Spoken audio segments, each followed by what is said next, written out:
రాజకీయాల్లో ఆమ్ ఆద్మీ పార్టీని లేకుండా చేయాలనే కుట్రతోనే తనను అరెస్టు చేశారని ఢిల్లీ సీఎం అరవింద్ కేజ్రీవాల్ ఆరోపించారు. మద్యం విధానం కేసులో 100 కోట్లు చేతులు మారాయన్న ఈడీ ఆరోపణ కూడా అబద్దమన్నారు. నిజమైతే 100 కోట్లు ఏమయ్యాయో, ఎక్కడున్నాయో చెప్పాలని డిమాండ్ చేశారు. ఈ కేసులో నిందితులుగా ఉన్న శరత్ చంద్రారెడ్డి బీజేపీకి 55 కోట్లు విరాళంగా ఇచ్చి బెయిల్ను కొనుక్కున్నాడని ఆరోపించారు. ఈ దందాకు సంబంధించి తన దగ్గర పూర్తి ఆధారాలున్నాయని ప్రకటించారు.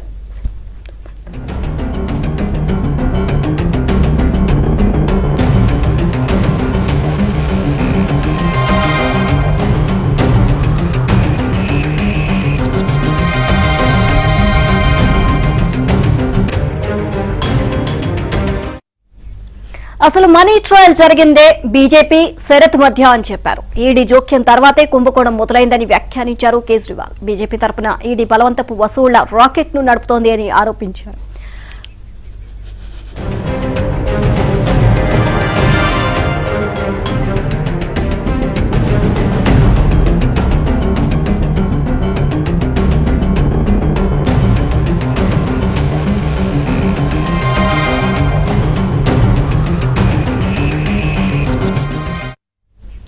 అరెస్టు తర్వాత శరత్ బీజేపీకి 55 కోట్లు చెల్లించాడని అన్నారు. ఆ తర్వాతే ఆయనకు బెయిల్ ఇచ్చారని ఆరోపించారు. ఈడీకి నచ్చినంత కాలం తనను రిమాండ్ లో ఉంచుకోవచ్చు అని కేజ్రీవాల్ వ్యాఖ్యానించారు. విచారణకు తాను సిద్ధంగా ఉన్నానని ప్రకటించారు.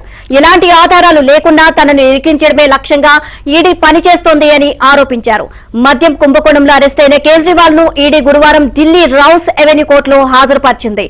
మరో వారం రోజులు కస్టడీకి అనుమతించాలని కోరింది. సిబిఐ ప్రత్యేక న్యాయమూర్తి కావేరి బవేజా విచారణ నిర్వహించారు. కేజ్రీవాల్ కు స్వయంగా వాదనలు వినిపించడానికి అవకాశం ఇవ్వాలని ఆయన తరపున సీనియర్ అడ్వకేట్ రమేష్ గుప్తా కోరారు. న్యాయమూర్తి అంగీకరించి కేజ్రీవాల్ కు 5 నిమిషాలు అవకాశం ఇచ్చారు. దాంతో కేజ్రీవాల్ స్వయంగా హిందీలో వాదనలు వినిపించారు. ఈడీపై పలు కీలక ఆరోపణలు చేశారు. ఈడీ ఫైల్లో ఉన్న 1,00,000 పేజీలు తమకు అనుకూలంగా ఉన్న రికార్డులోకి తేవడం లేదు అన్నారు.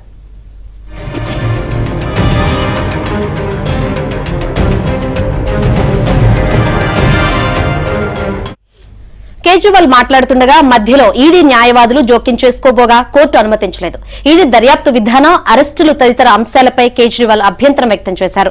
2022 ఆగస్టు 17న సిబిఐ ఎఫ్ఐఆర్ నమోదు చేసింది. 2022 ఆగస్టు 22న ఈసీఐఆర్ నమోదు చేసింది. నన్ను అరెస్టు చేశారు, కానీ ఏ కోర్టు కూడా నన్ను దోషిగా నిర్ధారించలేదు. సిబిఐ 31,000 పేజీలు, ఈడీ 25,000 పేజీల సమాచారాన్ని ఈ విషయానికి సంబంధించి కోర్టు ముందు ఉంచాయి. మీరు వాటిని కలిపి చదివారా? అసలు నన్ను ఎందుకు అరెస్ట్ చేశారు?